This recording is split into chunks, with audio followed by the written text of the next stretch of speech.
Welcome back. ముద్రగడను ముఖ్యమంత్రి చేయాలని అనుకున్న ఏకైక పార్టీ బీజేపీ అని కీలక వ్యాఖ్యలు చేశారు ఎమ్మెల్సీ సోము వీర్రాజు. 1999లో ముద్రగడని బీజేపీలోకి చేర్చుకుని ముఖ్యమంత్రి చేయాలని అనుకున్నామని, నాడు ముద్రగడ బీజేపీలోకి రాకుండా తమ పార్టీలోనే కొందరు తెర వెనుక అడ్డుకున్నారని తెలిపారు. రాష్ట్రానికి కాపులు ముఖ్యమంత్రి కాకూడదని అనేక విషయాలు జరుగుతున్నాయని పేర్కొన్నారు.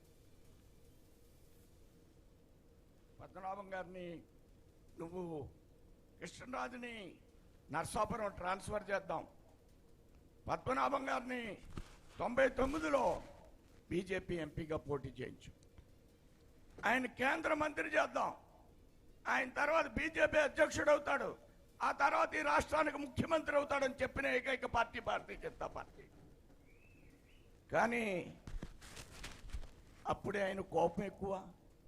అరే బాబు, నేను డైరెక్టర్ అయితేనే ఇప్పించలేకపోయావు నువ్వు, నాయన ఇంకెప్పుడు నా దగ్గర రాకు, నేను ఇంక నిర్ణయం తీసేసుకున్నాను అని 99లో తెలుగుదేశంలో ఎంపీగా పోటీ చేశారు. పరిస్థితులు ఎలా ఉంటాయో చూసారా? అంటే రాజకీయాల్లో వ్యక్తిత్వాలు, కోపతాపాలు రాజకీయాల్లో అవకాశం చాలా తక్కువ ఉండాలి.